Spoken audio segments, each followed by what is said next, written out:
What's up, everybody? Welcome to episode 44 of Buckets of Duckets. But wait, ladies and gentlemen, this is actually the 100th total episode that me and Josh have done as podcast co-hosts. Ladies and gentlemen, just to introduce myself, I'm Chase Myers out here in Seattle, Washington. Down there in Louisiana is my co-host, the one, Josh Watts. What's up, shitheads? This is episode 44, which is 56 less than 100, which means if you go to bucketsofduckets.com, you will find 44 episodes of the hottest podcast fire ever imaginable. If you go on to Stitcher and find some backlogs of a podcast called Chase and Josh Talk, you will hear 56 episodes, bringing your total number up to 100 episodes of hot podcast-ass fire from your two local podcast heroes right here, over there, Chase Myers, right here, Josh Watts. 100 episodes. You're welcome, shitheads. And like we said last episode, you should be more thankful for it because we don't owe you shitheads anything. So we never have. Shitheads. I think I said it 4 times. I wanted to get the fifth one in. Yeah, dude. It's comedy comes in fives. That's what they say. It's the rule of fives. The rule of fives. It's okay. As old as comedy itself, dude. Everybody knows that rule. YouTube people, what's up? Thank you for tuning in, looking at our pretty faces. Make sure you subscribe, comment, like, tell a friend. Podcast people, what's up? Don't we sound good? We sound fucking great. I know we do. I've been through the editing, the fields of fire. We have forged this podcast friendship in the fires of editing in iMovie over Zoom. That's a real test of a friendship, and I tell you, it really is, dude. Because me and Josh, for the first 40 episodes of the podcast, I edited all of them, right? And then Josh was like, "Hey man, how about I do something?" And so we started to edit them together through Zoom like this. And yeah, it's tough. It's real tough. I'm glad that we love each other so much because like it's hard. It's hard for me to go. I'm doing it. I did it 6 times, and I don't know why you. I don't know why you can't. I don't know why. Just keep doing it. I love you, buddy. I love you. Power through this. Keep going. We're gonna still be. My fingers are too muscular and strong to click on the little fade buttons and fan out like this. That's my fingers are meant for stretching puss. They're not meant for stretching out fade numbers, man. It's so I don't have the patience for little tasks. Like if I'm trying to screw a screw into a shelf, like one of those little upside down, I'm like, you got 2 shots to get in, and then it just doesn't have a screw in it. I'll give it 2 tries, and then I'm like, fuck it, and then it's impossible. Whatever it is doesn't have a screw. It's impossible. It can't be done. That screw doesn't go in there. The Swedes are fucking with us.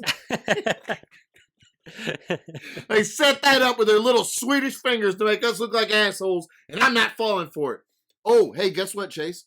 Do you see this? Oh, man. Are you embarrassed at the cross? Yes, I didn't want anybody to know. Right there is a little stick figure of Morty from Rick and Morty that I have crucified onto the cross to signify censorship in America. But I wanted to cover it up because we don't have the rights to that, to Morty. I got my second COVID shot. I'm bulletproof, bitches. Woo! Man, huh? Look at you. Look at me. I was walking down the streets of New Orleans after I got this and just paying people to spit in my mouth. And just licking the ground. Right in my... Oh, dude, I got out and I just started slurping up puddle water on Bourbon Street. I was just drinking it straight out of the... I wore flip-flops walking up and down the street. I peed on a stranger's leg. I didn't have anything to do with... I didn't have anything to do with the COVID shot. I just did it. That's just New Orleans. That's just something you do in New Orleans. I just do that. I just did it to do it. So what? So the fuck what? So huh? I had to go to the VA today, and I did get my second COVID shot. And so the last time I went, this lady, I'm trying to get in to see a doctor, like a regular doctor's, because it's free, and I want it now. Give me my fucking doctor. Bring me my doctor. And the last time I went, they were like, all right, we're going to email your doctor. They'll call you in 2 to 3 business days. And that was like a month ago. They never. So this time I went and the guy was like, oh, yeah, all right. Well, I emailed them. They'll call you within the month.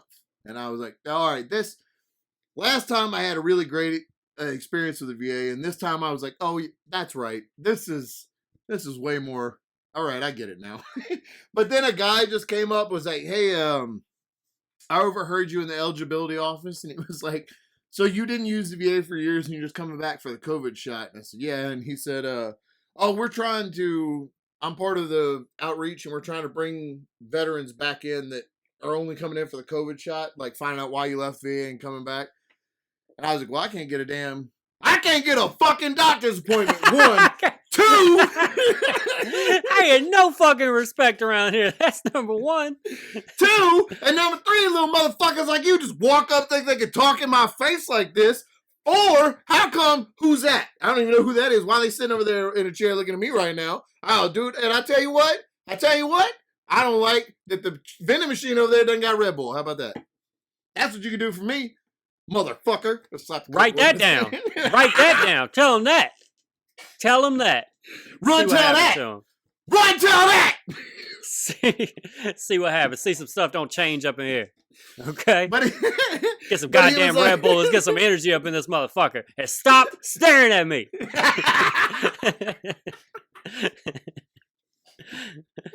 And he was like, so, I for real, I did tell him, I was like, I just want a doctor's appointment. And he was like, oh, okay. I heard you, I'm real suspicious. So he was like, you're Josh Watts, you're from the Baton Rouge Clinic and I was like, yeah, how did you know that? And he goes, oh, I overheard you over there. So you live in Covington now. And so you listening real close, huh, bro? Bro, I know I ain't said I was from Covington. So I just grabbed one of the used syringes, I put it up to his neck, and I said, who the fuck sent you? It was Steve Jobs, wasn't it? It was Steve Jobs, wasn't it? I knew it was. Fucking Big Cracker Barrel's coming after me, huh? Big Cracker Barrel sent you after me after I took that hot takedown on episode a couple ago. You don't got to put that pressure on yourself. You said it on the podcast before. I fucking said what I said. It's go back and get it, okay? It's there. I do like that he was trying to pull this like he's the good cop of like, hey, buddy, did things not work out for you? Come here. Did my friend over there just fuck you in your ass in front of everything? Yeah, I know. He made you feel bad. He made you yell your information out loud, all your private information. I do want to tell you, I was there to ask for benefits for my children because Zoe starts school Monday, and I think hold on. I think I get assistance through the VA for it, so I was trying to find out about it, and this dude told me, "Oh, well, you need to call the Veterans Affairs office at 1-800," and he gave me the phone number for the Veterans Affairs office that I'm sitting in. I'm sitting in the VA, and he gave me the number. I was like, I said, "Is this the number for the VA eligibility office?" And he was like, "Yeah." Like, that's exactly where I'm sitting right now. And I'm gonna watch that dude answer the phone that just told me that he's the only motherfucker there. Yeah, he made me feel like I was. You know how you could just, when you worked at AT&T and you were the only one in there and one customer would come in, you're like, oh, fuck you. What do you want? That's how that dude made me feel today at the VA. And I could tell.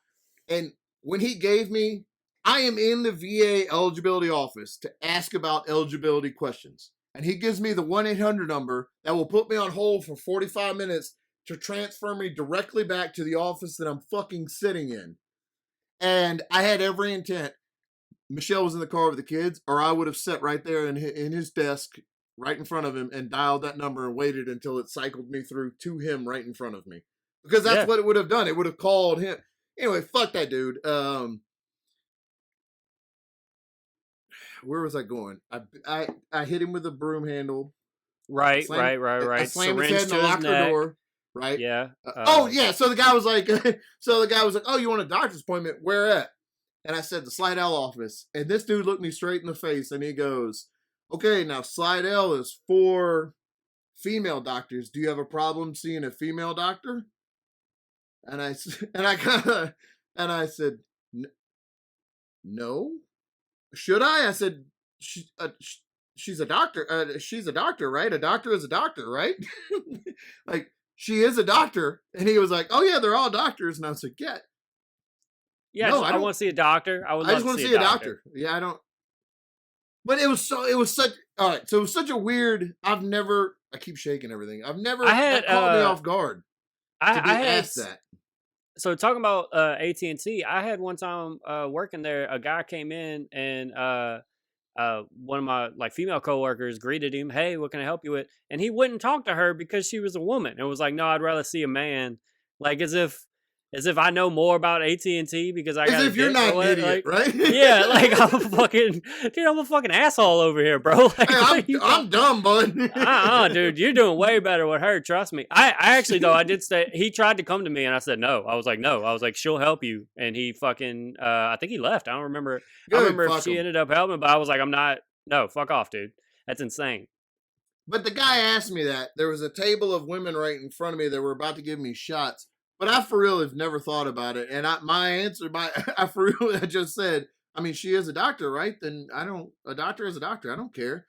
And then he was like, all right, that dude made one phone call in 30 seconds right in front of my face. And I had an appointment scheduled for within a month. Like just fucking like that. And I was like, oh, so you didn't have to email somebody and hope they'd call me? He was like, no, you're a little higher up the ladder with me. I was like, ooh. You want me to suck your dick now or what? Man, fuck off, dude. Fuck you. Oh, you shit. You owed me. Right. So then the lady's about to give me my bulletproof shot of Captain America juice. And I asked her, I said, do people actually have problems? And she said there was a guy this morning that wouldn't let her give him the shot because she's black. Fuck off. She said he told her to her face, I would rather a white person give me my shot. Whoa. And I was like, Jesus, fuck. She said that happened this morning? Fuck. The people ask them, they'll say, she said people all the time will say, I want to see a doctor, but not a woman or a foreigner. Jesus, fuck, man. And I was like, and y'all accommodate? She's like, we try to keep people happy, I guess. Oh. Ugh. Jeez, man. I've never. A doctor it's the same school. I don't know, man. It's the same. That's wild, like, dude. That story's wild. I can't. Yeah. She told me, and then I was like, "Wow, I've never heard of that." She goes, "This morning, a man looked me in my face and said he would rather a white person give him the shot." And I was like, "Oh." She's like, "So he waited like 45 minutes to get in line his white shot." Yeah, and it's a different vaccine. Jesus, what? And I hope she fucking threw it at him from across the room like a dart. I hope that white lady, in all of her whiteness, just threw a fucking syringe across the room like a dart and wiggled around in his arm. That's nuts. I would never. Could you imagine right before somebody stabs you in the arm with a needle that's gonna like vaccinate you from a deadly pandemic? Be like, you know what? I am still racist, so I have to stay true to that. You know what I'm saying? I know. Look, I'm here. I would like to not die in the apocalypse, but I gotta stick with my heart. And but also,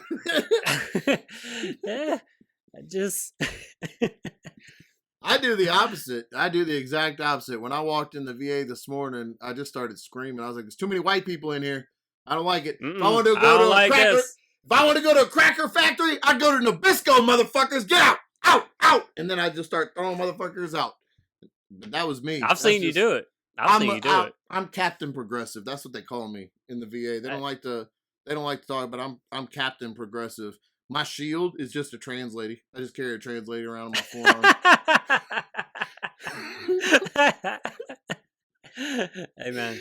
So everybody knows. They're like, hey, you can't be in here. And I'm like, put on! And they're like, oh, fuck. All right, yeah, come on in. I don't know why man. Visibility!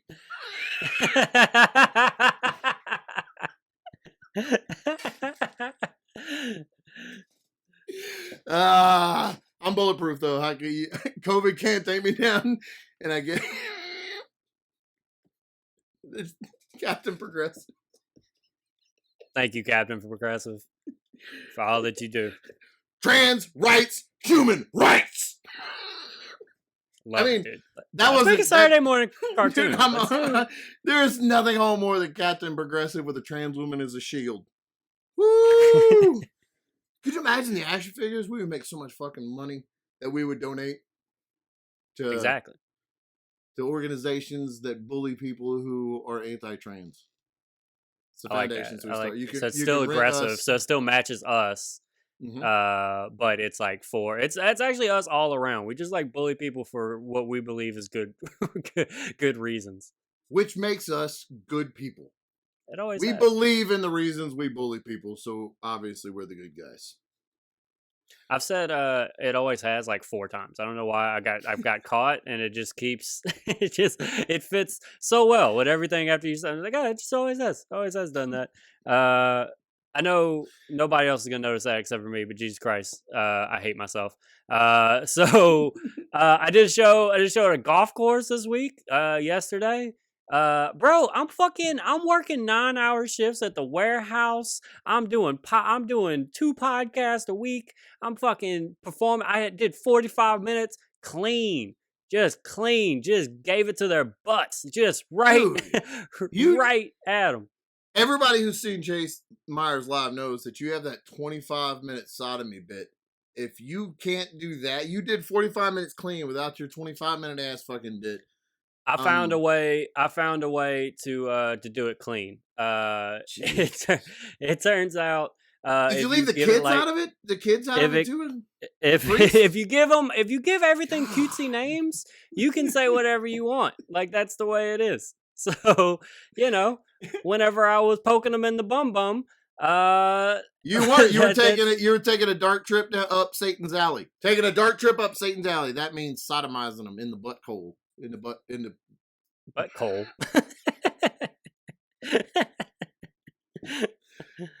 Yeah. It was quite. Yeah, we did it. We don't need to. There's nothing else there. We hit the bottom of the butthole and we're fine. So, it's at a golf course. It's nothing but rich white people. Was it a daytime? No, it was a night. It was a night show. It was a good show actually. But I had a really good set. Let me talk shit about some other people. So somebody shit the pants. Who shit the pants this week, Chase? It would have been better if they did. So at least something interesting would have happened. No, I'm fucking around. That's really mean. No, it was this guy that books a bunch of these kind of like clean, like fundraiser type shows and stuff like that, and all these was it James? No, different guy. Dude is based in Washington, and it's and he'll do stuff for like country clubs and things like this. And so he hasn't performed in like a year. This was his first time back. So he's like up on stage and he's just too emotional. I just missed all of you, and it just feels good to be out amongst the people and just express myself and just feel the joy and love, man. Just the joy and love, and that's what we're here for. And just kept going, and after a while you're like, is there a joke? Is there like anything, or is he just trying to get some shit off his chest? And he just just got some stuff off his chest, I guess. And then and then he kept walking. It was a wireless mic. He kept walking in the into the crowd, like he's just walking around, just in the middle of a pandemic where we're all trying to be 6 feet away. He's just walking up the tables and shit, just licking their face and just licking their plate. Call for a fork. Yeah, so he's doing that. The next 2 guys are like younger dudes. And they were funny, but this one guy, this one kid, Paxton, I've seen, he kind of only works for this dude, the host that was crying at the intro and stuff. He, he'd tell everybody he cried. The guy was just fucking bawling, sobbing his eyes like out, a baby, dude. I know tragedy plus time equal, but like, I don't know, maybe some more time. I don't know. Like that's just, I don't need all the tragedy, bro. It seemed like it was just too it was too recent for him still. Even though it was a year ago, he's still I guess I'm just over it too because I've been performing for like 2 months, so I've heard everybody's like this is what I did for the last year and how my world's been rocked. And I so know I got my first show on April 9th. And it's my yeah. first show since December of 2019. And I Ooh. know that I'm going to get to hear a whole lot of like, boy, I sure got fat during quarantine. Look at how much I ate. And I'm going to make them all feel bad because I'm going to be like, dude, I got fucking swole. My dick got bigger. I got bulletproof. I got 5G chips in my dick that made me gay as fuck. My life is golden right now. I drive a Subaru. Y'all can't, bro, for real, can't be touched. Can't be touched. I got a Jay-Z playlist on my phone. Who else got that? Who else got that? Who else got that? Who else got that? I am a little nervous about it, and I want to make sure that I don't do the boy this last year, huh? Yeah, it just depends on what angle you take at it. You know what I'm saying? Like you just it can't be. I think you just have to find like whatever the little moments are to point out. But I don't think the big broad like, oh, this last year was so tough, right? I think people are already like I think a part of the people who are coming out now to see stuff are also like, I want to put that shit behind me a little bit. Like I'm not really ready to like laugh at that because it fucking sucked. Or I would just like to have a night out as a regular person again.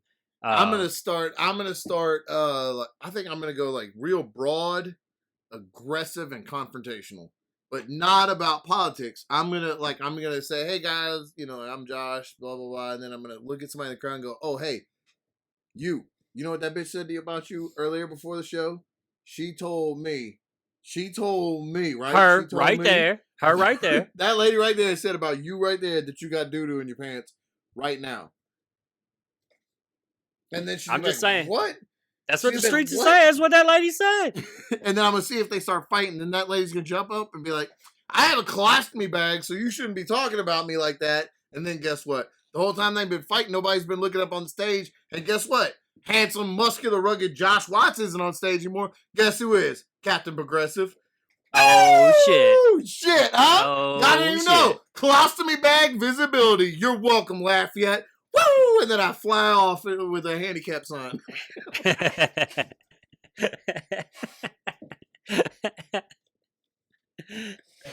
Yeah. So Paxton, right? So Paxton it's fine. Don't ever hold that shit back. You fucking let that go. So Paxton's this young dude. I've only seen him work for the guy that booked the show that was crying, right? He's the only person I've seen. And so it's kind of funny because I never seen. That's so funny to me that you're like, the guy that was he's just fucking crying.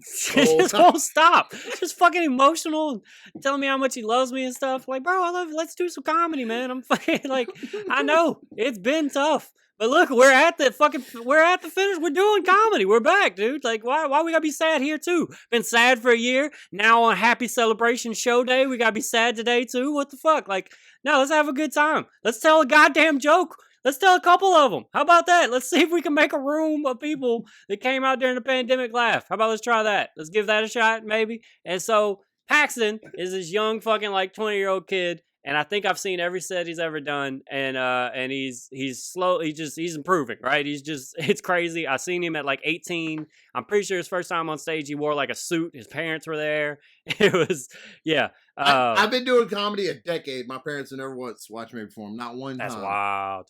Not one time. My parents are coming to. I ask all the time. They flat out tell me no. I'm like, hey, come see me, and they're like, how did you get this number? And don't call again. I'm sorry. Nah, you know what? My parents are coming to Little Rock next. God damn it, Josh! I'm trying to tell you, you motherfucker. I waited you out, let you do the thing. Just it's only gonna make sense right now. Don't fucking blow past it. It's just my goddamn parents are coming to Little Rock when I perform next week. It was supposed to be a small little aside in there, but couldn't get through because focus the whole fucking 100th episode. Fucking goddamn Bill, it's ruined. We fucking ruined it, Josh. God damn it. It was all gonna come off it was all gonna be ruined at some point. We knew it. Episode 100 is a good one to do it in. It's over. I wouldn't want my parents to come see me. I like your parents coming to see. Your parents are fun at shows. I wouldn't want my parents to come see me at a show. They'd start fights. They judge you? Yeah. They start fights. I was gonna go serious, but if you want to spin up a tale of your parents fighting, I'm all in. I would love to hear about their fucking fight club they're in. Did I take you off of Paxton again? It's fine. So Paxton, fucking young dude, learning comedy. Parents loving supporting. Wore a suit the first time he's up. His parents, the fucking dude was crying on stage, right? And so he goes up. And he just doesn't quite, like, he's trying something new. He's telling a story. So this is really what I'm trying to get to. My man fights wildfires, right? He's not a firefighter. He fights wildfires, okay? That's what he's been doing. Yeah, so, you know, pretty good dude. That's what I would do. That's what I was like, did you ever think about fucking, dude, kick it low and then punch high? Did you ever think about that? Throw dirt in his face. Watch what happens. I promise you, we could take care of all this wildfire shit right now. Did you think about raking the forest? You should rake the forest. You should ask him about that. Y'all rake the forest, right? So why are you not raking right now? What are you doing? How come the map doesn't show the fires in Canada? Huh? Why don't you mean the fire knows to stop at the border? Why don't they make the whole forest a black box, huh? Why not that? So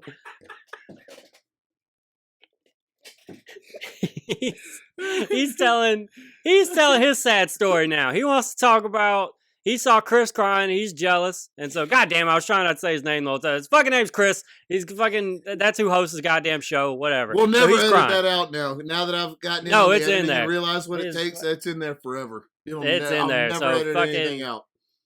Chris was crying. I'm doing one of his shows, and so Paxton, I was okay saying his name because I was giving him love. Because he wasn't crying. I was shitting on Chris, but now, too bad. Now everybody knows you cry, baby bro. Chris, you fucking cry. You just cry all the time, and so maybe that was somebody's first time seeing him, and he's up there crying. Now what they're gonna say? Yeah, I don't like going to comedy shows because now what they're gonna say? Now what? Dude, because I don't want to see people crying like the last show. That's their only expectation of what happens at comedy shows now. Is, first dude comes out and just balls crying. Next is a 20-year-old dude who's a hero, but he wants to tell his sad fire stories. So he starts telling this like long. I saw where he was going with it. What he was saying was in the past year, he wants to cry about his year. So he's like, in the past year, I'm talking to somebody. They're talking about how hard their job is. And I was like, your job's hard? I do this with fires, right? And he starts like meticulously going through each part of his very dangerous job and what it entails. And people are just watching because there's not really like a point. It's just kind of telling you that. And what part do you laugh at? Yeah, exactly. And he's going through all of that. And then, at the end, he's like, yeah, and then I think whenever I'm doing that, I always think about that guy who says his job so hard cutting grass. And it's like, and then that was it. Like, that was supposed to be the big, like, he's making this comparison of the dude who thinks his job was hard, who was like, cuts grass for a living, versus him who fights fires. But it was just a long ass story to get to that, like that. I saw it as I was like, I know exactly what you're trying to do, but you got to punch up in between. In my head, that's a very specific like rivalry with one dude, which I guess isn't as dangerous as cutting grass, right, Steve? You motherfucker! Like right there, Steve's landscaping right there. Steve's landscaping right there. How many fires do you put out, Steve? Huh? That's funny. What a weird. I start talking to weird. him after the show, and then I held I'm her like, dead, burning child in my arms as a fire, and I was like, boy, at least this isn't cutting grass. Am I right? am I right? At least I'm not edging anything. You know what I'm saying? At least I'm not cutting the hedges. Know what I'm saying? That would suck. So so I talked to him after the show, and I'm like, so talk to me about this fire thing, man. And I was like, because you went a really long time without like a joke in that story. You should probably put a joke in there. And he starts like telling me just about it, and he's like, yeah. This is what he says, Josh. He says last fire season actually wasn't that good, and I go, what does that mean? And he goes, oh, it means we didn't get that many fires. And I was like, that's fucking funny. I was like, say that. Yeah. Goddamn, it's bad for your business when fires aren't there. And I was like, People are wait, do you living, get that's dumb. I was like, do you get paid by like the fire? Is that how they fucking pay you? And he's like, yeah, we get hourly, like once there's a fire, like that's how it works. And so like literally it's bad for him when there's not a wildfire. I was like, bro, why are you not talking about like you're setting the fires on like yourself? Like why isn't that part of the joke? How slow you're like, trying to put them out so you get paid by the hour? And then right, that one motherfucker is on salary? Come on. Yeah, so I'm hoping I fix this joke, Get and I'm your hoping this shit puts pressure together, on Paxton. him. hoping this puts pressure on him, fucking blasting him on a podcast to our millions of viewers. Punch it up and or listeners. get the fuck back to putting out fires and saving lives and leave comedy to the real heroes. So yeah, so whenever I finally go up, I'm just like, hey, ladies and gentlemen, don't worry. Here's the joke. Don't worry, I got it. I'm here to save you, okay? Not a tear in these eyes. I don't give a fuck about near one of you, okay? Let's do this. And I miss that when you were down here. There was a lot of times, and even now, like there's a lot of times where I'm at a show, or we would be at a show, and we're like, "Oh no, we gotta turn thank this God around. We're here." We gotta tell you, what would this show be like? One of the few shows that I went and saw that I actually wasn't on. It was it was like 15 comics, and it was, oh man, it was just bad. And then when it got to the end, they're like, "All right, we got one more comic," and I was like, "Oh, thank God I can leave." And they're like, "It's Mike Honore," and I was like, "Oh, it's turning around now. We're gonna save it now." Mike got up there and saved the whole day, and then when he got off stage, he beat up 15 other comics and then set a wildfire in Seattle. It was the craziest night I've ever had. I wonder whatever happened to that. Wonder if they ever put that fire out. It was cool. It was because I had to do 45. This lady came up to me after the show. So that was the other thing, because they're rich and fucking white, and it's a fucking country club or whatever. I'm putting a lot on them, pocket. but that's how I feel about it. There was like all my broke jokes and my like self-deprecating stuff. They just took to heart too much. Like even with me warning them when I tell the donut story or whatever at the very beginning, I do a whole "I'm doing fine now, don't worry about it," like, and that's literally so you don't whenever you hear me tell you all the broke shit that happened, right? You leave that out if you're selling merch, though. You always leave out the "I'm doing well" part when you're selling merch in the back. You're always like, I don't know if I'm gonna have the gas money to get home tonight. I'm selling shirts right here for $75 a shirt. I just sure wish that I could catch a break, you know? I'm so hungry. I'm just so hungry and humble, and I just got. Do you ever know what it's like to be truly, truly hungry? To know real. To not know where your next meal is going to come from. Sarah McLachlan just starts playing in the background.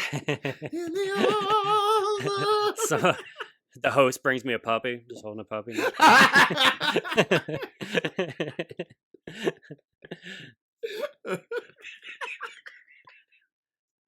But they were fucking oohing and awing during all my fucking broke stuff, and I kept picking on them about it. I was like, "You goddamn babies, grow up! I'm doing okay," and the whole thing. And I can't curse at them, and I want to so bad. And I'm calling them pearl clutchers. That's all I could do. I just kept doing. I just kept doing that over and over again at them. Like I was like, "That's you. That's you.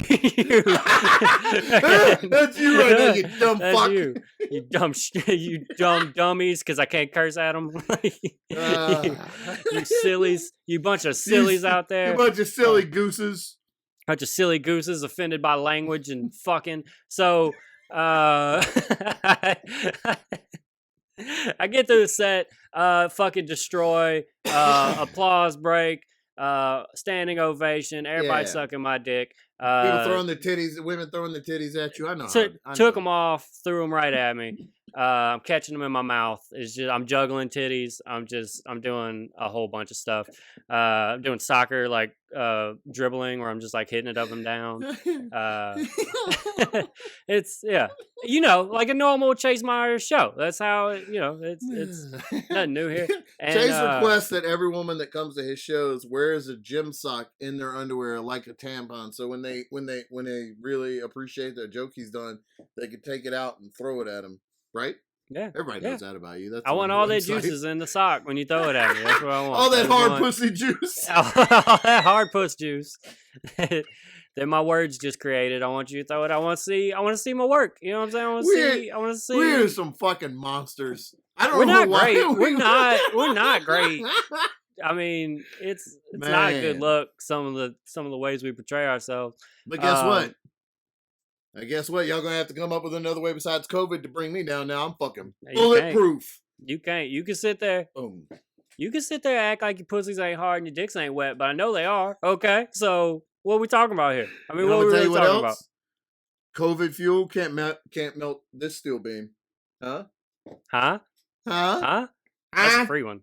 That's a free one for you guys. Huh? Wait, what? I'm sorry, what? So, lady comes up to me and she goes, "Oh my God, I want to feed you," is what she says to me. That's what she says to me. And I go, "What? I told you I'm fine." And she was like, "No." She was good looking. I think her husband wants to watch me fuck her while he hides in the closet is what I really think this was getting at. That's what she meant. I know that immediately, dude. And so, man, she actually followed me on Instagram. She might hear that. That's fucking horrible. she might actually be a fan. God damn. Fuck, we're so bad. We're not good people. We're not good people. So, but her and her fucking husband, that I'm not losing the bit. They fucking want me to fuck them. I don't care. You know you want me to fuck you, okay? While you're listening? Both of y'all. Both of you do, okay? And I'll do a great job, all right? You can do a lot worse than me, y'all can just take turns hiding in the closet while I fuck the other one. How about that? Yeah, okay? I got the stamina to go all night. You hear that? Give me some wet dick and some hard puss. I don't care. Just bring them out. So, she owns 7 restaurants. They own 7 restaurants. Woo! They want me to go eat. They want me to go eat at one of their restaurants. I made my dick wet. Yeah. And so yeah. Yeah, dude. I got that. Go eat at one of the restaurants means eat her pussy. I know.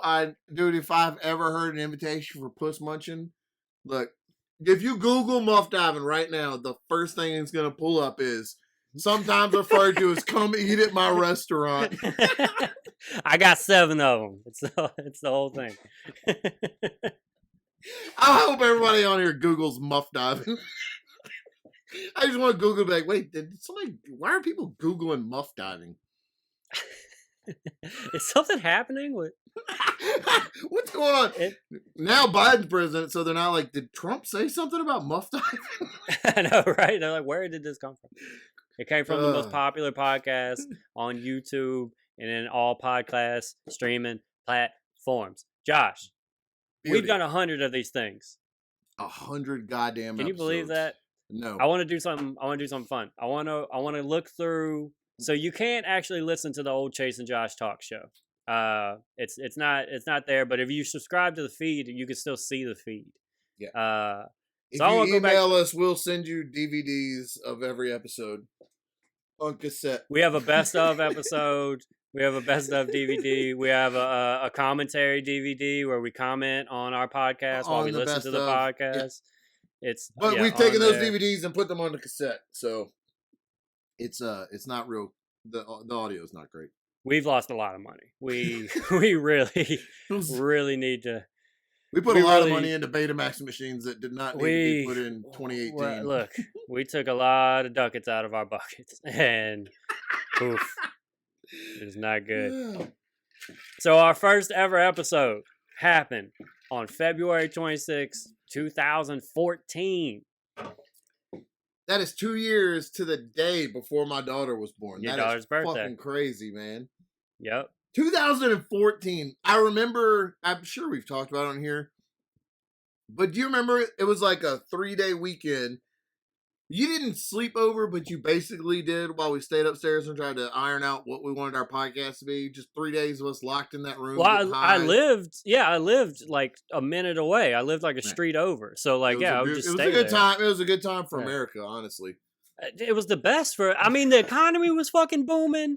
Nobody with Pepe Le Pew was in every fucking Looney Tunes. Racism was forgotten. Racism was done. There was I could go buy a Mr. Potato Head. I put Aunt Jemima on my pancake syrup, and Uncle Ben was my rice. You motherfuckers. It was a better time. It was a better time, you motherfuckers.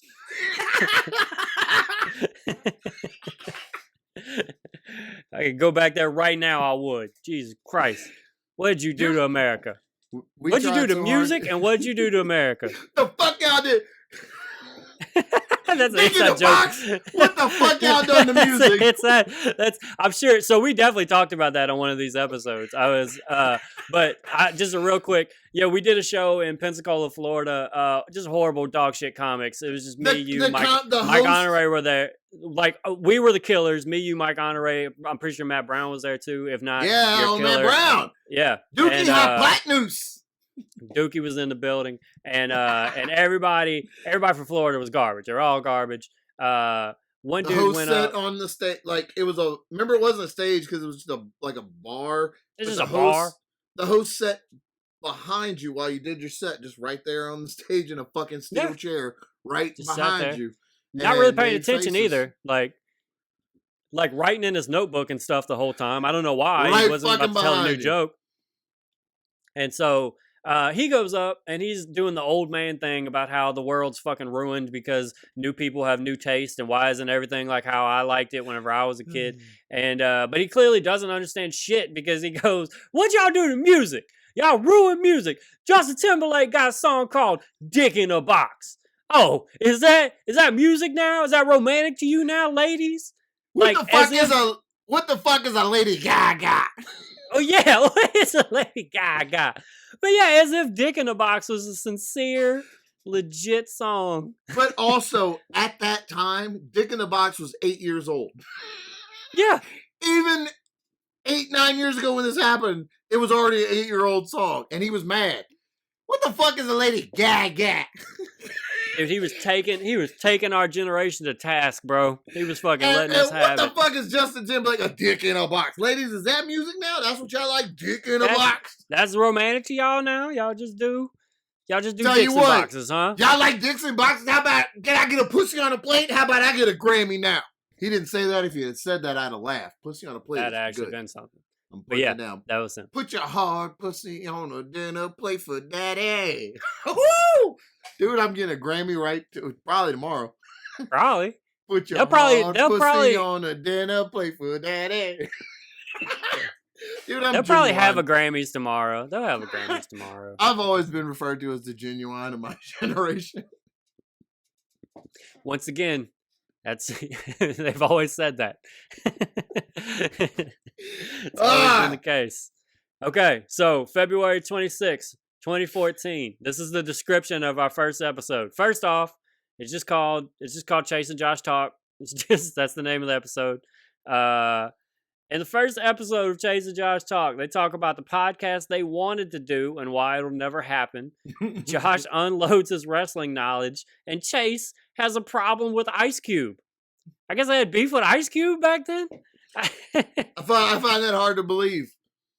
Because we're so cool now. Like you'd forget that we have such a dark past where he called me after that. After I fucking ripped his asshole for making the same movie. I remember what I was mad about. I genuinely he made the same movie 5 times. Okay, all of the Friday movies are about. I remember this now. Yeah, we don't got money right now. How we gonna get money? By the end of the episode, they get money. All the barbershops are. Oh man, we gonna lose the shop. How are we gonna get money to pay for the shop? Do a bunch of stuff, throw a party. Oh man, we got money. Oh man, we got money, right? So that was I started ripping him, and Ice Cube called me and he said, "Hey man, that's not fair. That's not fair. Have you seen Are We There Yet?" And I was like, "You're absolutely right. I forgot all about my bad, bro. All respect." You know what? All right? My bad.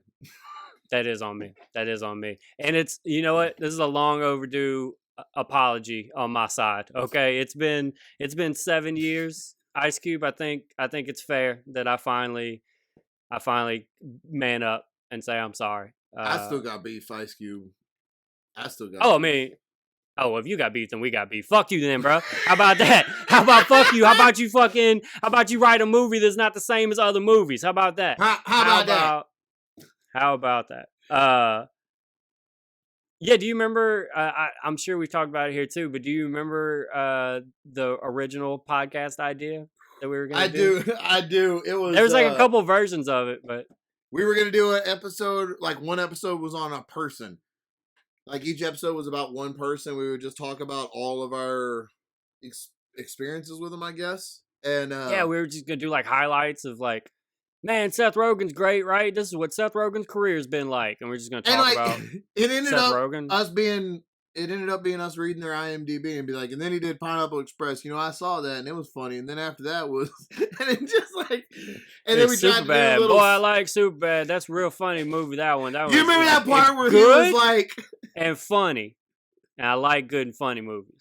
So you remember that part where he said that thing and it was real funny, but he said it funnier, and we was like, ah. I remember because you was all like, ah, and I was, dude, I remember. And then we tried to write segments where we did like voices and bits. That's like the part. Yeah, we were gonna do like little skits. We're gonna do little skits for the podcast audience. We weren't filming it at the time. It was just a podcast. Tell you what, we can't do voices. Neither one of us can't do voices at all. Anybody else? Nothing. No, we sound people like barely Jason understand Josh, me. That's fucking it. Yeah, people barely understand me right now when I'm talking the way I've talked my whole life. And so there's no way I'm going to imitate. I can't talk like a regular person. How am I going to imitate other people? That's insane. It was, we never even got around, like the second episode was going to be Hulk Hogan. We never even got around to it because Seth Rogen. No, we killed it immediately. Seth Rogen killed it because his career wasn't interesting enough. If he was an interesting or good actor, reading his IMDb page would be a good podcast, right? I don't know, man. Going against Seth, nah, dude. I'll read Vin Diesel's Pike. I'll read Vin Diesel's IMDb and make a 6-month podcast gold Patreon right now. I'm just saying. I feel like going against Seth Rogen is a little bit like siding with Ted Cruz, and I don't want to do. No, I feel like you gotta. Yeah, you're right. I'm on Seth Rogen's side. It's not his fault. It's the big corporation. It's big IMDb. That's who it is. I'll buy you a vase or whatever that he's been doing. He's been making pottery and stuff. Yeah, I saw it before I got off social media. He was getting good at it. He just keeps getting better at it. It's kind of crazy. He's my favorite dude. Just be a pottery guy now. Yeah, he's my favorite potter. I had no idea, but I still like Harry. I see what you did. So. March 10th, 2014, our third episode. Tiny Asian Name of this? I'm sure we'll get to it. Name of this episode is Charlie Murphy is a cool guy. Because we met Charlie Murphy that day. I cut the sleeves off the t-shirt Charlie Murphy gave me yesterday. Dang. He gave me a shirt for doing this show, remember? Or yeah, maybe, I think I paid for it actually. Now that I'm saying that like we were friends, I'm pretty sure I paid for it. Nah, yeah, I'm sure you paid me actually for it, and I'm probably the one that gave it to you. I'll never forget. That dude walked in and asked me what I was going to talk about, and I showed him my set list, and it said pot culture, and he said, I talk about weed too, so don't do that. There's no way we could have two different viewpoints on weed. I'm the weed guy. Yeah, that was I've told this story on I stood up right in his face and I said, fuck you, Charlie. I'm talking about weed. You go out there and talk about your fucking brother. How about that? That's what people want to hear about. You get out there and talk about your brother. And he said, and then he did karate. Fucking and he was good at it. He was really good at it. Rick James was 100% real. I don't know if he was taking that class with Do you remember Rick James talking about him I don't know if he's taking karate in a shopping center with children? But yeah, I've told the story of that, of like my whole city. You were opening for him. I was selling his merch, and Charlie got mad at me at the end of the night because he thought that I Thought was you trying to robbed him. get. Yeah, I was trying to get over on him on money because I was told that he was going to pay me, and he was told that they already Fuck that paid dude. the merch guy, and he yelled about it. And Right in your face. I remember. yeah, talked over me. So that was my experience with that. It also says, so episode 3, it says it's filled with stories of SNL doing Chase's jokes. So I guess I got all butthurt about a premise maybe being similar. Was that Maybe the because Greg I talk Fitzsimmons about thing? weed, and I bet they talk about weed, and I bet that's what I got mad about because I talk Probably. about weed. Yeah, That's what it talk is, about weed. You talking about marriage? So do I. bruh. No, I say the airplane should be made out the black box, bro. Fuck. That's my thing. Everybody knows that's my thing. I'm the one who says the chicken parmesan should be made out the black box. I'm just gonna keep going through episodes that The only bit I remember was the Greg Fitzsimmons. You had a killer bit about the water fountain. Yeah. So interesting thing about that is, so I'm doing that joke. Greg Fitzsimmons puts out an album. Lane Loyon, who I'm about to talk about, I'm about to bring up an episode we did with him. He messages me and is like, "Hey man, Greg's got this joke that's pretty fucking similar to what you're doing," and my fucking heart dropped. And I that was your listened to this bit. first real standout bit. I remember Yeah, it was that. yeah. It was a good bit. And the whole thing, yeah, the premise of it is just basically like, can you imagine Word somebody? for word, Greg Fitzsimmons does Chase Myers' joke, word for word. Yeah, and it's I mean, it does sound crazy because I'm like 2 years into comedy at the time, but I did do the joke for like, this album came out while I was doing stand up comedy. Like I like it is just parallel thinking, and it wasn't word for word. Like I don't want, and like so but the premise is basically like, can you imagine somebody from a third world country saw a water fountain? Like, because we're just like, joke. Yeah, which is a great premise, and it's got the whole is thing. Is that just, money at the bottom of that fountain? There's money in the fountain, the whole thing, right? So we're just wasting water, which another country would love to have, and we're just throwing our money in it. So that's the joke, right? So Greg does it. I hear it. We're way too close. I'm nervous because I'm like, everybody's gonna think I stole this joke. I stopped doing the joke, right?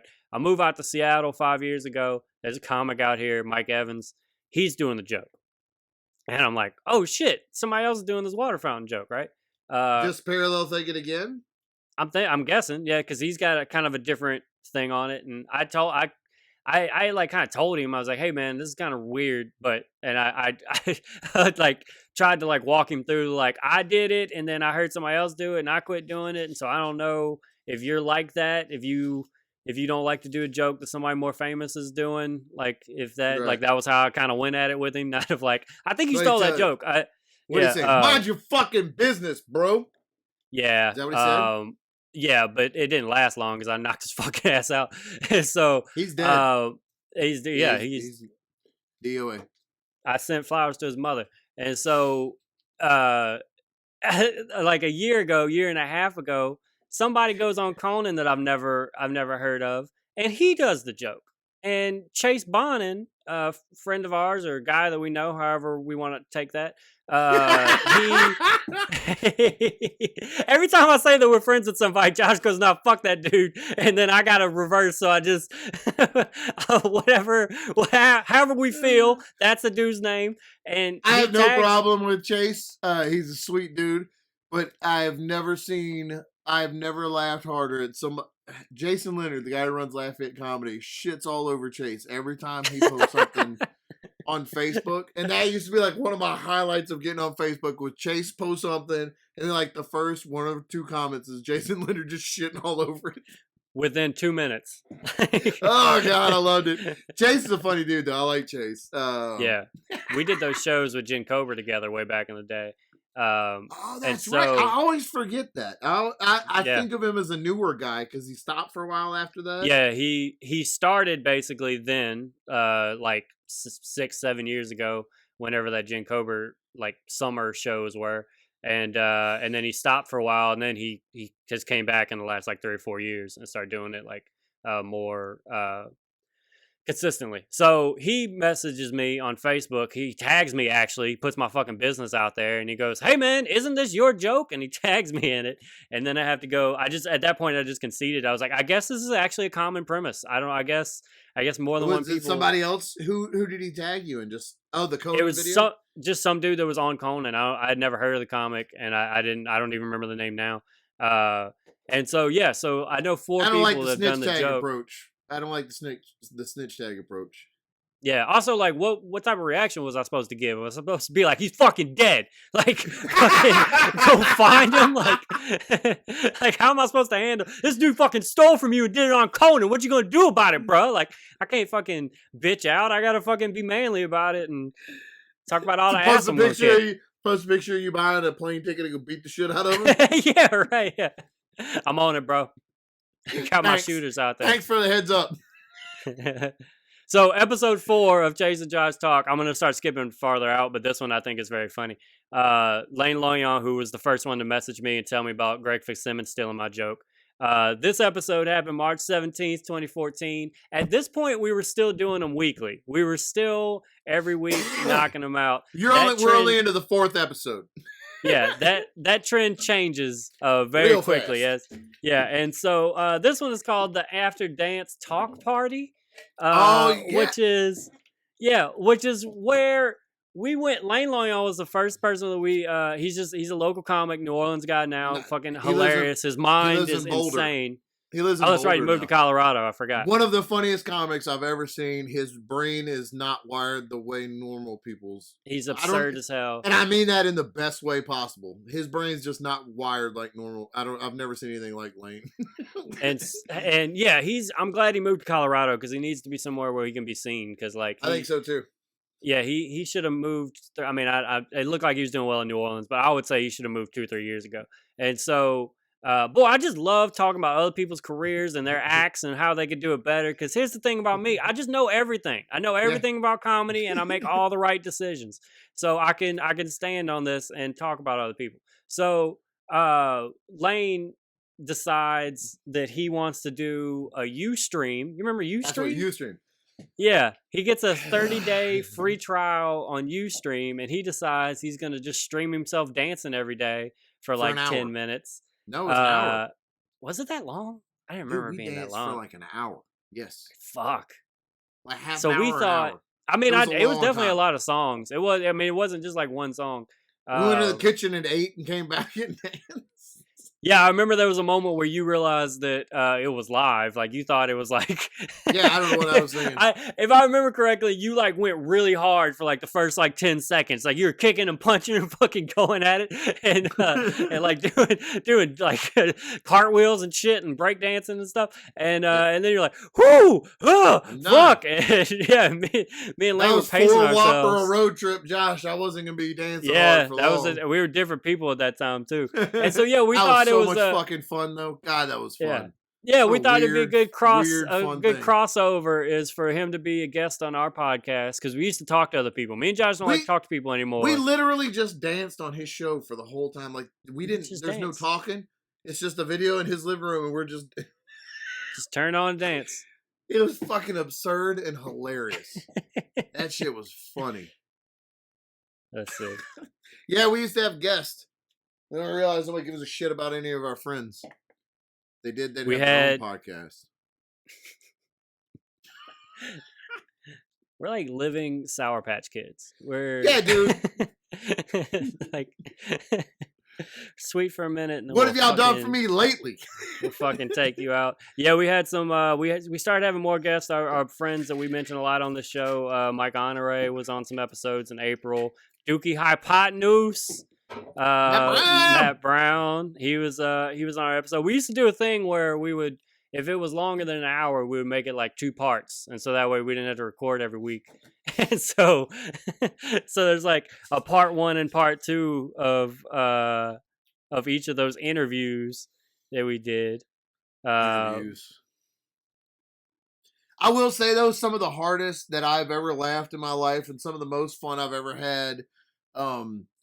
In I guess you could say in comedy, was recording the old version of the show when we'd all lock ourselves in the room upstairs at my old house. Like me, you, Howard, Mike, like that. Oh man. Howard Hall and Mike Honore, we'd lock ourselves in the room and our stomachs would hurt. We would just get to laughing so fucking hard and just putting out podcast gold. So we definitely have a receipt on Buckets of Duckets. I didn't realize this until I'm scrolling through now. So listen to this. All right. So May 13th. So we've gone from February to May. This is episode 13. This is 2014. This is our 13th episode. So we knocked out 13 episodes from February to May. Woo! We only do 43 more over the next 4 years, so it's gonna start slowing down after that.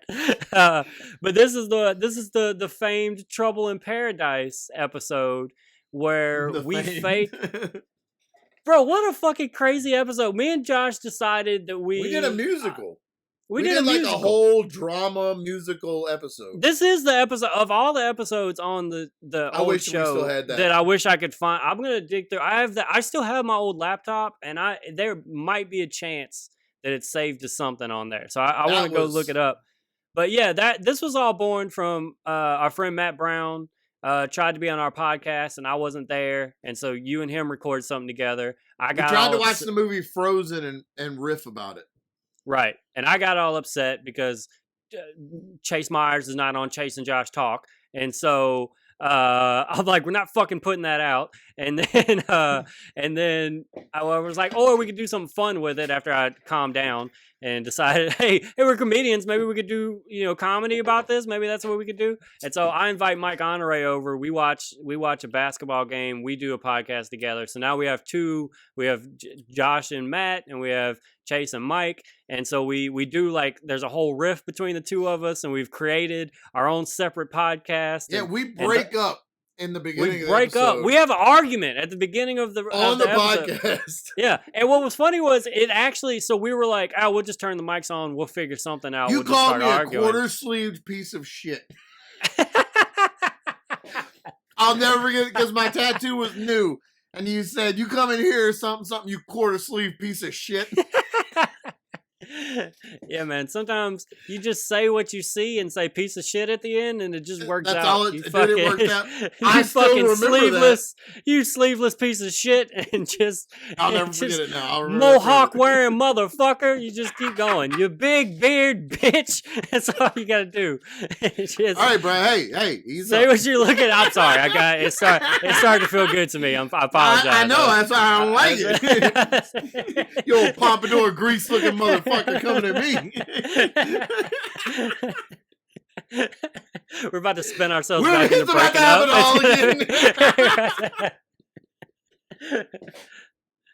So we were just gonna turn the mics on, and we were like, we'll figure something, because we never talk before what we're gonna talk about. If all 100 episodes have been just whatever popped in our fucking mind that second, that's why this shit's so ridiculous. And so we go to start talking.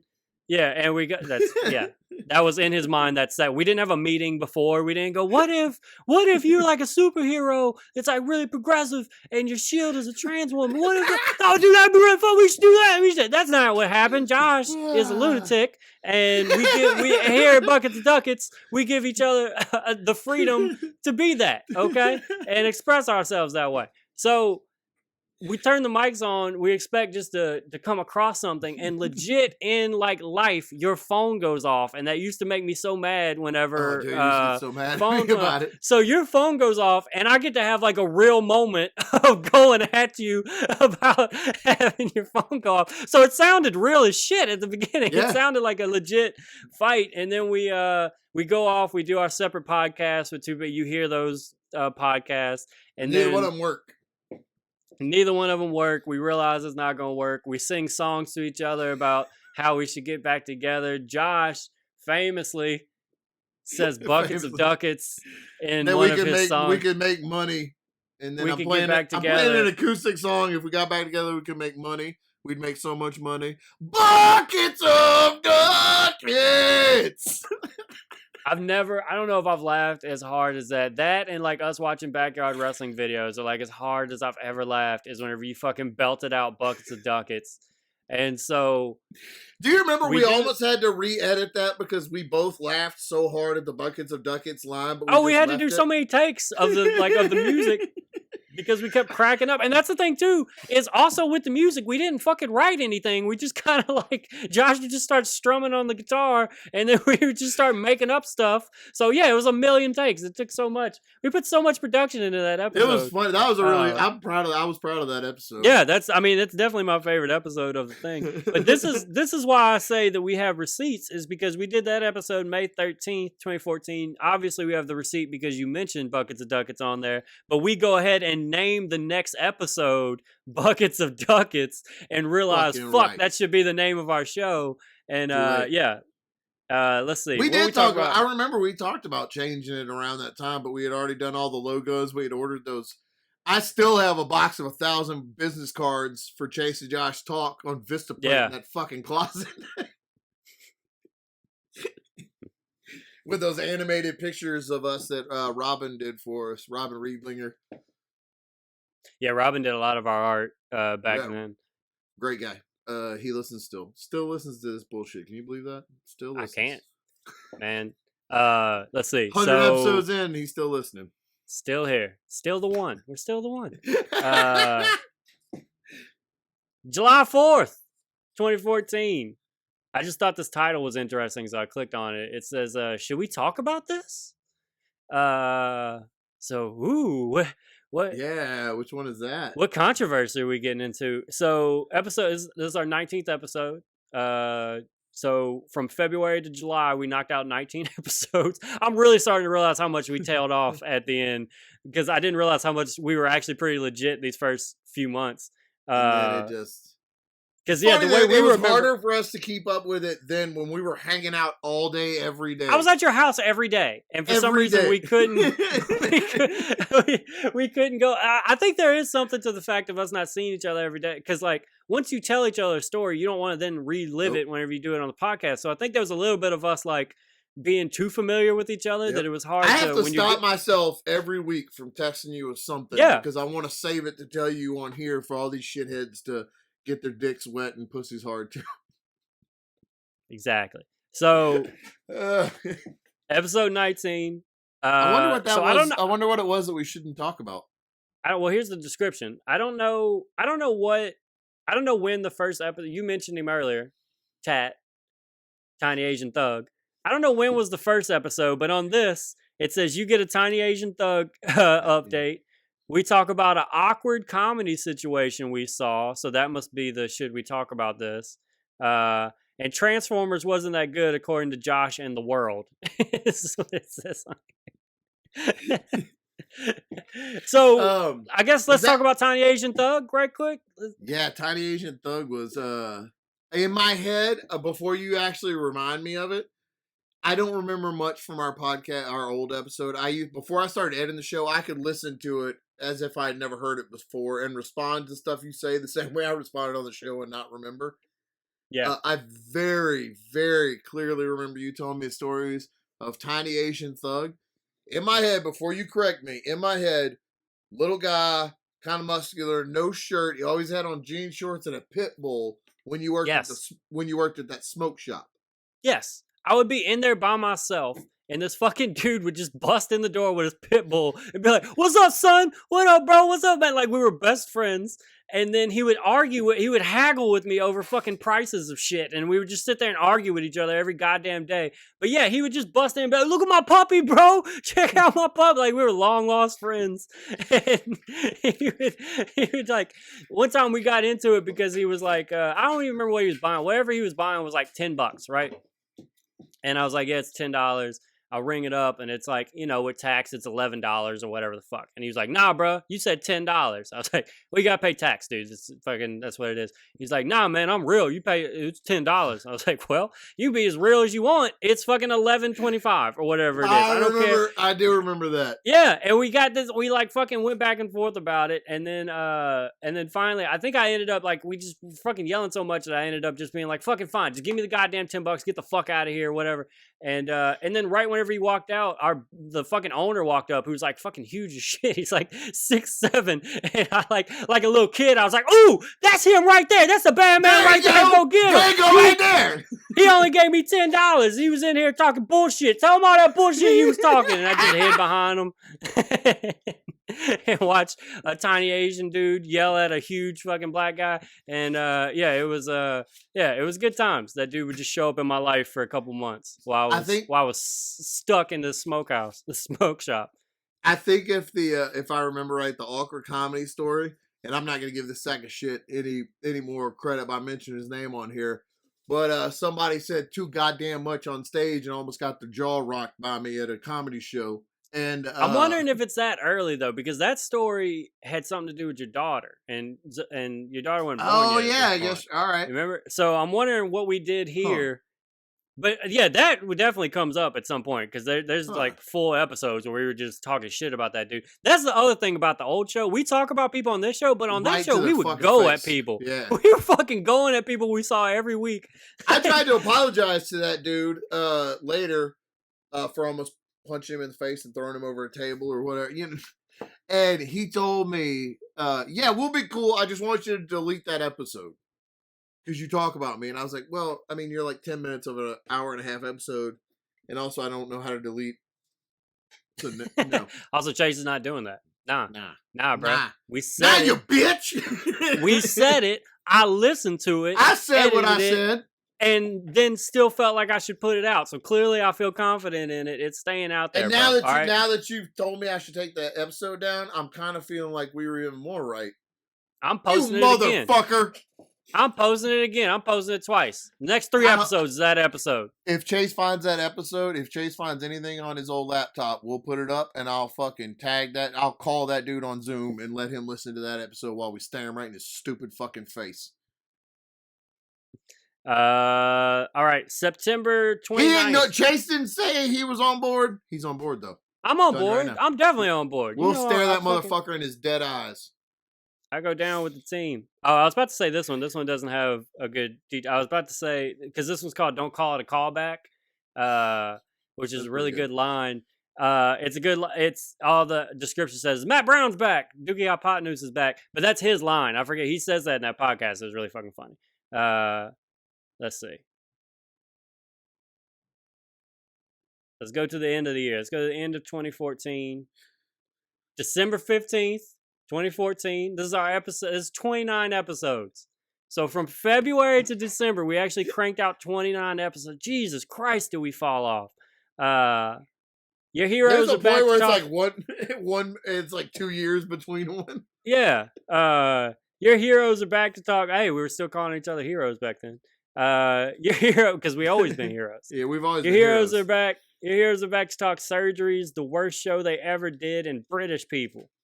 We've done a lot of shows about the worst shows we've ever done. Bro, that's just kind of what keeps us going. I wonder what British people we were talking about. I know, who was... There was a British comic down here for a while that hosted shows, and I loved her accent so much. Her comedy was terrible, but I loved her accent. I could just listen to her bomb. Nice lady. Day. I'll listen to her bomb, and I'll listen to her tell bad jokes off.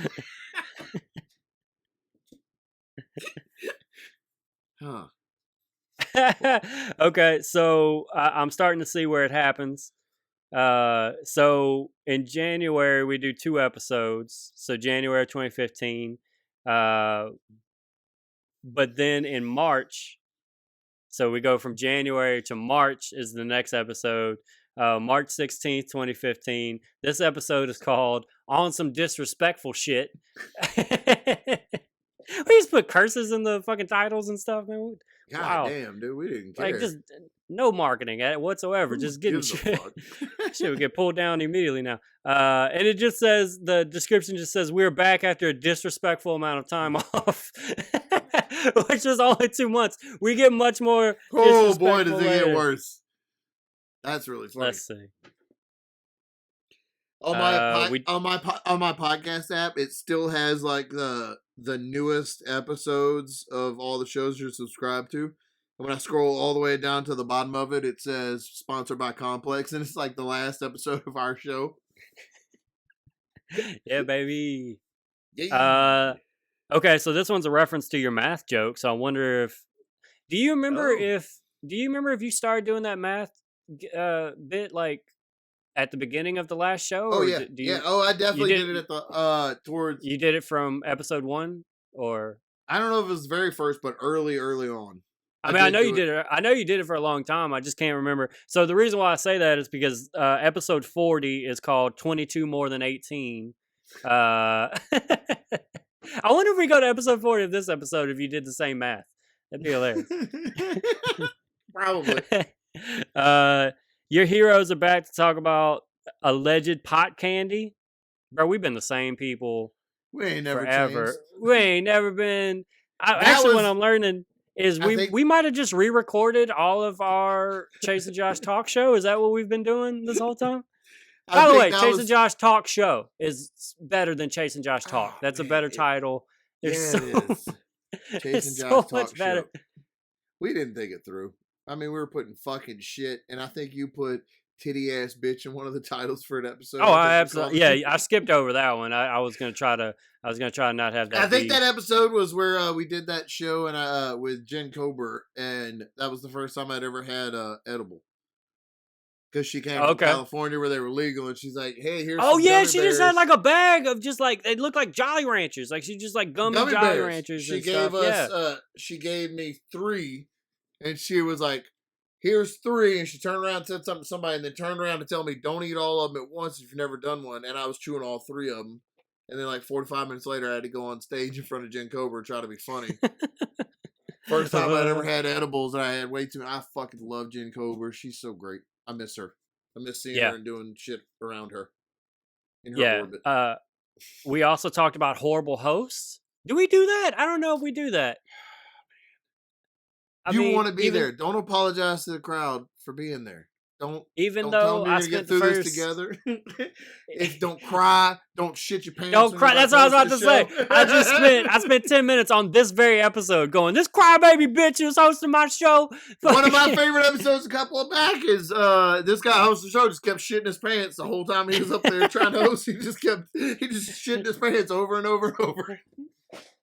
So your memory is spot on, by the way, about the edible thing for that episode, because the episode before 22 is more than 18 is where we interviewed Jen Kober. So that would have been at her show. Oh. So you fucking nailed that one, bro. Let's see. We had Evan Rabelais on the show. We had Jason Leonard on the show. We had Howard Hall on the show. All great people that I still love. All amazing people. Do you remember the guy that founded the Cajun Memes page? The guy that's being sued by Lafayette government. What's happening with that? I'm not on social for anything with that. What's going on with that? He's like appealing it to like the Supreme Court of Louisiana. Like he's going with it, dude. That's the craziest shit I've ever heard. It's not going away. It's not being thrown out. Like he's either gonna win or lose. Like it's not gonna just be dismissed. Like there's definitely gonna be something happen. For those of you, I guess we need to keep up. A buddy of ours from Louisiana made a Antifa page and acted like it was an event, and he was like, hey, we're gonna go to this place, and Lafayette, their cops decided that they were that they're just the best detectives ever, and we're like, hey, it's an event. It's an event on Facebook, so it must be real. So they sent their entire police force to the mall or wherever they said this event was going to be. And because Antifa isn't a fucking thing, you fucking idiots, nothing happened. Nobody was there. And so the fucking city of Lafayette is suing old boy that made the event page because they sent out, they spent money. They wasted taxpayer money to go protect the mall. And it's his fault. It's all his fault that they don't know whenever an event is only funny thing he's ever done. Only funny thing he's ever done in his life, but it's a home run. It's a fucking home run. Fucking run. And he was on the old Chase and Josh talk show. It's the only episode of our show that we've ever done that we didn't put out because that motherfucker he just kept saying your address over and over again. He just kept going. We keep talking about this. At that moment, if I could have predicted, I'd been like, in your future, the city of Lafayette's going to sue you for being a shit. That's what's going to happen to you. Like, it's so clear now after looking at that. All right. A couple things about that episode. To this day, right now, when you mention it, I do still get mad about that. Yeah. He also tried to. Do you remember he kept trying to light cigarettes in the studio that we had? The studio being the room where I keep my collectible action figures and don't want goddamn cigarette smoke all over. And then we were like, "Hey, don't say the address." And then he was like, "Oh, okay," because we were gonna edit out the first. And then he just kept. He thought it was funny to just kept saying it over and over. You know what? You know what came from that? He didn't get that Chase and Josh push. That's what happened. He didn't get that rub. Because he He didn't didn't get get the that rub rub. because we didn't put the fucking episode out. And then we didn't put one out for 6 more months because of him. He's the reason. He broke our show. I had to move. Me too, dude. I moved across the fucking country. I was so goddamn embarrassed what he did. couldn't be associated with it. I had to move away, dude. I was ashamed. It was shameful what that man did. Shame. Had to throw away an episode of Our Genius because of him, because he wouldn't shut the fuck up and stop saying where you live, like people aren't going to come try to find you. You know what that episode was going to be called? We were going to call that episode, "No, I'm just kidding. But seriously, I do know karate." That's what it was going to be called, and now we don't get to use that fucking title. Thanks a lot. Ever. It's over now because of that. You mean-loving motherfucker. Damn it, you. Oh, I hope Lafayette wins. I hope they fucking win. You son of a bitch. January 30th, 2016. It's called Many Miracles. Do you know why on January 30th of 2016 we would have been talking about a miracle that happened to us right after the Christmas season? Oh, was that the pullover? That's the time that we got caught with blunts in our mouths by the police, and they just fucking let us go. I drive past that shopping center a lot out here. And you do a rosary whenever you walk by? Yeah. Big ups to that the spot. cop gave us back a blunt. It's the biggest, like, if I was ever going to describe white privilege that I've had in my life, that's the story I tell of this cop. I've never been more white privileged. He literally told us that in that parish, the penalties are real severe for pot, and he didn't want to ruin our lives. He didn't want to ruin our perfect white lives, and so he gave us our weed He said back. Perfect white lives. And then I moved to that same place with the very strict marijuana laws. I moved here to live my life drug-free. Drug-free since that day. Drug-free since that day, but you know what I am hooked on? The love of our Lord and Savior Jesus Christ. And life. I get high on life now. I can't get enough, dude. And weed smoke. I'm high on weed smoke right now. That was Cyrus Cooper, right? Yeah, Cyrus Cooper at an open mic said the fucking funniest thing I've ever heard.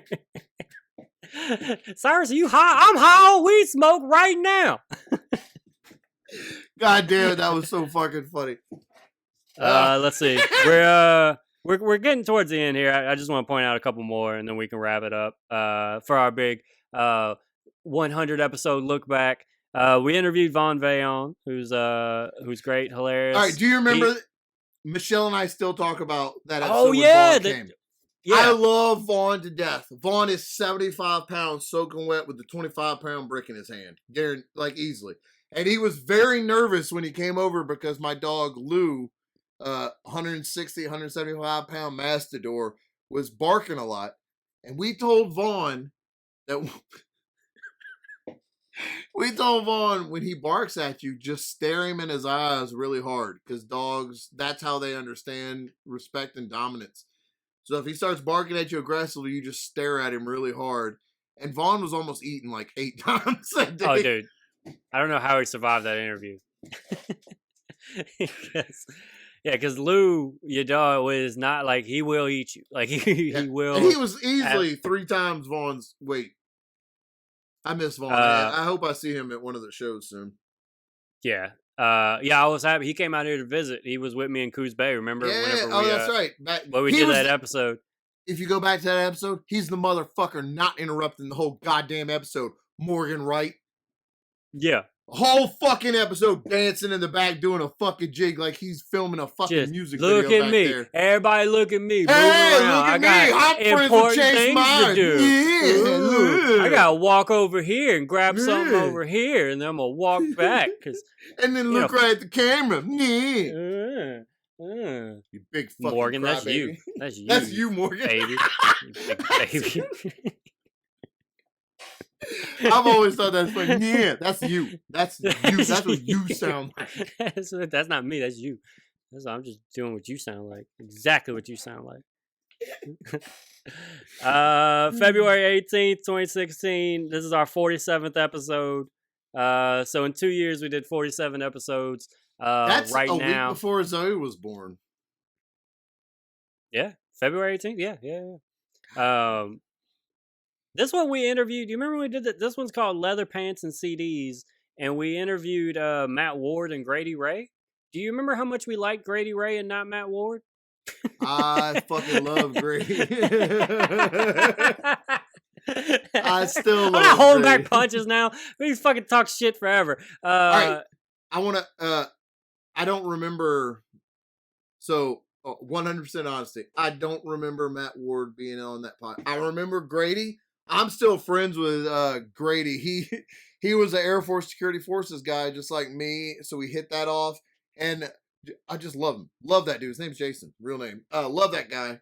I do not remember Matt Ward being there at all. I don't think he's a comic anymore. I think he does real estate. Yeah, he does he's a real estate guy now.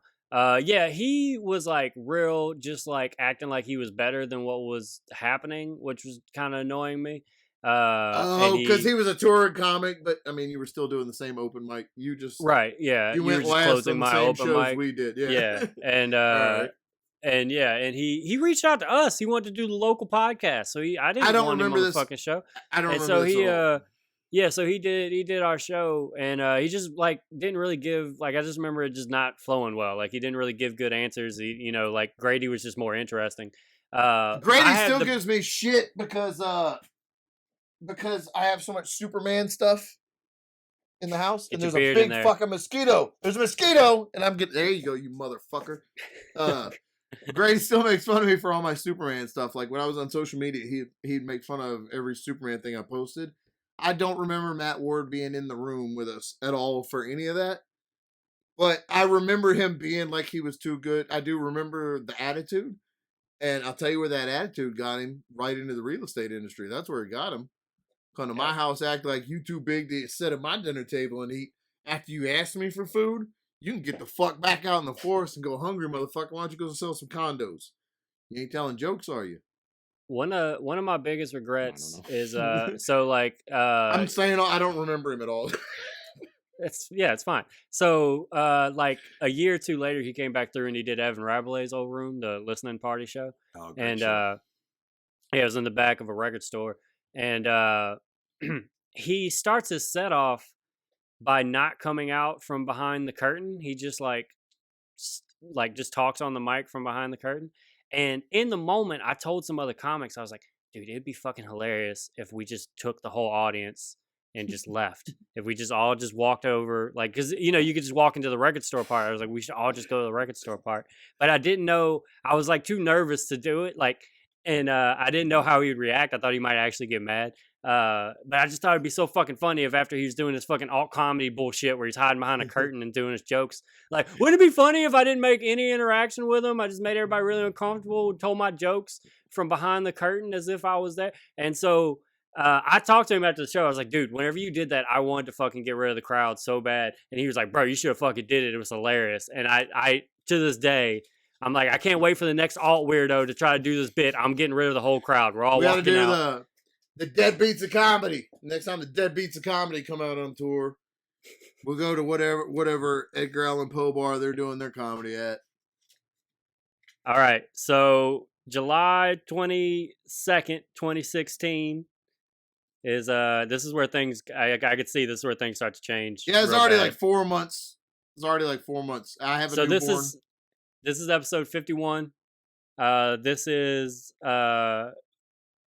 the Morgan Wright episode. This is always primetime Morgan Wright, where we had our boy Morgan on, who we give shit to all the time, and Zoe's on this episode, like little baby Zoe. I remember I'm pretty sure that's the episode she shits on. Yeah, I have a picture of that. Another comic was in the room with us. I have a picture of all of us sitting around there for that. That was a lot of fun. That was right around. I had a newborn, and you moved. And I think I told you now. Would you? I had a newborn, so you moved out, and you moved in with Evan. Yeah. And I hated that so much. I hated. Yeah, there was a couple months. There was a couple months where I lived with Josh, and then I moved out to live with another comic. Because in my head, I was like, "Oh, he moved in with Evan. Now him and Evan are best friends. Why don't you just do Chase and Evan talk? You motherfucker! You Benedict Arnold backstabbing motherfucker!" And then Chase like, "Dude, I just live at a different. He just has a house with a room that I live in." And I was like, "Oh, you know what? No, that makes sense. Actually, you know what? All right." All right, let's go ahead. I'm about to wrap it up. So from that we go July 22nd. Our next episode from July 22nd, 2016. Episode 52 happens March 30th of 2018. So we went a whole fucking almost 2 years, like a year and a half in between episodes. Do you remember we got a sponsor that bought us all new sound equipment? Our buddy Steven started a business and wanted to sponsor our podcast. And bought us all new equipment. He's the one that explained to us that we could do a version of what we're doing right now and still do because I had moved by this point. That's what happened. Yeah. I had lived in Seattle. That's I mean, it's called the Reunion Special, and it says, "Don't act like you haven't taken 2 years off. Buckets of Duckets for life." That's what it says. I like how we're all like we blame everybody else for us. We haven't put out a show in 2 years, and we're immediately like, "Hey, you know what? Fuck, you hadn't put out a show in 2 years." But yeah, so we do 4 more episodes over that year. So we do that one was in March. We do one in April, one in May, one in June, one in October, and then we take another year and a half off and start Buckets of Duckets. Boom! Here we are, man. Dude, I for real can't believe we've done 100 episodes together of this. Whenever we first started it, I remember being like, "Oh, this isn't gonna last." And then when we lived right next to each other, we hated, hung out every day, didn't want to record one time. And now I genuinely look forward to this every week. I look forward. Yeah, I'm really happy with where the show is now. I'm glad that there's a record of me and you being ridiculous every week and telling each other ridiculous stories and just having fun, man. It's great. Do you remember how excited we were the first time we like set up the podcast in your room upstairs? Yeah. Like how many pictures we took?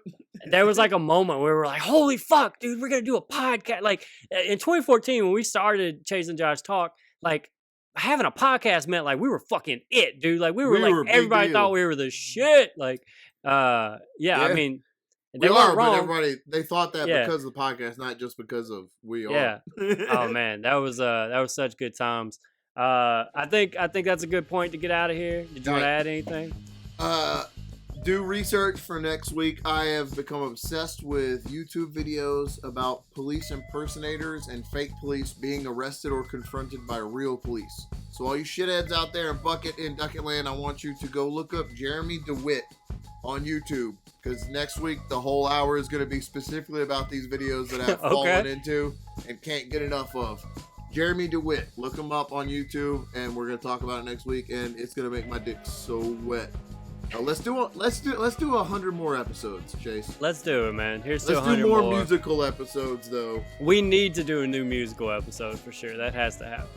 I love you, brother. Love you too. To everybody listening, watching. See y'all next week. Eat a bag of dicks. You bitches.